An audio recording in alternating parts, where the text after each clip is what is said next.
Good morning, it's Saturday. Sadly, it's not 9 o'clock, it's just before 6.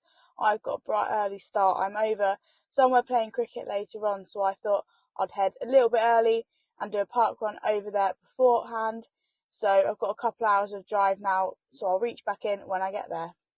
So I've just arrived, I've come to Colchester Castle park run and I'll be looking at the accessibility around the course. So let's go. The recommended parking spot for park runners is at Leisure World Colchester. When you enter the complex, follow the road all the way round, passing the McDonald's, the gym and the theatre. Head to the far right corner of the car park. 10-pin bowling will be over to your right. From here you're just metres away from the bridge that leads directly into Castle Park. Parking is free for blue badge holders. Non-blue badge holders will need to pay, but there's a reduced rate for park runners. Simply take your barcode to the Leisure World reception, register your car's number plate, and you'll get 4 hours of parking for £1. Once parked, make your way into the park and head towards the bandstand, which is where the briefing and start line are located. I just followed the crowd. It's roughly half a mile away, which was easy enough, but if I was to visit again, I'd probably choose to park on one of the roads around the castle instead. Blue badge holders can park on these streets, and from there it's only about 100 metres to both the start and finish area. The toilets here are located by the cafe in the park building. Next to the cafe there is a changing places facility. However, it's locked and requires an access code. To get the code you need to complete an online application, which they can say can take up to 5 working days to process. Because of this, I wasn't able to use it during my visit. If you're planning a trip and need the changing places room, make sure to register online in advance. You can scan the QR code here or use the link in the description below. There is another accessible toilet on the opposite side of the cafe. To reach it, you'll need to go down a slope near the children's play area. This is the same area where the general toilets are located, but there is a separate accessible cubicle. It's quite basic and not the nicest facility, so if I was to come again, I'd definitely apply for the changing places access code ahead of time. Now onto the park run. The briefing takes place at the bandstand. It was amazing to see during the briefing they had someone signing along. This is the first time I've seen this at parkrun. The start line is then just beside this. You head away from the bandstand, spin around and line up facing back towards the bandstand. I started right at the front on the left hand side. Just be aware there are a few benches sticking out on the left, so you'll need to be careful to avoid these. The entire route is on tarmac and is made up of one smaller lap followed by 2 larger laps. From the start you almost immediately turn right and head downhill for about 150 metres.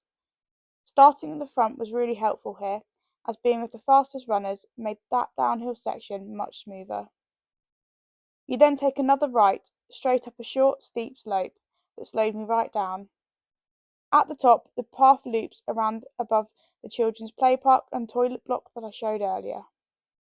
These will be on your right, with an open field to your left. After looping around, the path splits.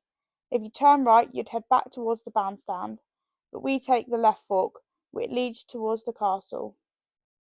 The path gradually climbs, then bends right into an anti-clockwise loop around the castle. You keep climbing until the castle appears on your right. At the back of the castle you turn right again, and this is where a long downhill begins, roughly 400 metres. Because the surface is smooth, I picked up a lot of speed, which meant I had to call out to pass people safely. Midway down you rejoin the start of the course, completing the smaller lap and beginning in the first of the 2 big laps. The path bends slightly right here, not a right turn, but you'll want to stay controlled with runners all around. About 300 metres into that downhill, you reach a small gate separating the upper and lower parts of the park. Going through the gate, you have to take a tight left turn while descending, so I really had to slow down to make it safely. Once around it, the downhill continues. At the bottom there's another tight turn, this time through a gate and to the right, and again I had to slow right down. This brings you out to a boating lake, which you follow clockwise with the water on your right. You loop around half of the lake before joining a switchback part. You'll see faster runners coming the other way. You turn left, then right, then pass through some bollards, cross a bridge and go through another set of bollards. From here the path is very thin and shared by park runners going in either direction, so you have to stick to the left to keep apart, but this did make it hard for any overtaking to happen. After about 120 metres, you hit the 180-degree turnaround point. Switchbacks are always tough. I have to stop, spin and then build momentum up again. There were also a load of fallen leaves covering the floor along here, which also slowed me down slightly. It stays narrow all the way back through the bollards, back over the bridge, and then you turn left to rejoin the main lower park. There's a big open field to your right now, as you follow a large clockwise loop around it. The path winds a little, following the River Colne, along the tree-lined path. This does mean there are lots of fallen leaves along here, but thankfully the path stays flat. After around 150 metres, it bends slightly to the left as you're passing a bowls green on your right. Here the path creates a U-shape, looping around to the opposite side of the bowls green. This section is the same route I came in on earlier from the car park. You then pass the Pot in the Park building on your left as the path begins to climb again. This starts off as a gradual incline before slowly getting steeper. You then approach the gate that takes you back into the upper part of the park. This part is really steep. It also becomes single file here, where you have to keep left because faster runners on their second lap are coming downhill through the gate. Due to this, you are pushed right up to the side of the wall, so just take care not to hit it here as you're making your way up. The slope continues until you turn left and head back up alongside the children's play park, exactly like the smaller lap. From there you repeat the loop around the play park and up towards the castle to complete the first of the larger laps, which you then repeat for a second time. As I was going around, I noticed my caster wheels catching on things, which was strange. I felt like I was dragging myself and losing loads of energy, even though the course hadn't felt too hard earlier. Then I realised the issue. My front track wheel was flat. Before I talk about the wheel, I'm now heading downhill, reaching the narrow gate between the upper and lower park again. This time we had runners coming back up the other way. The marshals was brilliant. They held people back so I could safely get around the tight turn. Without that help, I probably wouldn't have made it. For now, I had kept going on with the flat front wheel, but then realised I definitely couldn't carry on. Not only was it making it much harder, but it was also not doing the wheel any good.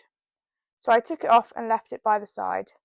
And being the absolute pro videographer that I am, I managed to leave the camera pointing at a blank wall while doing it.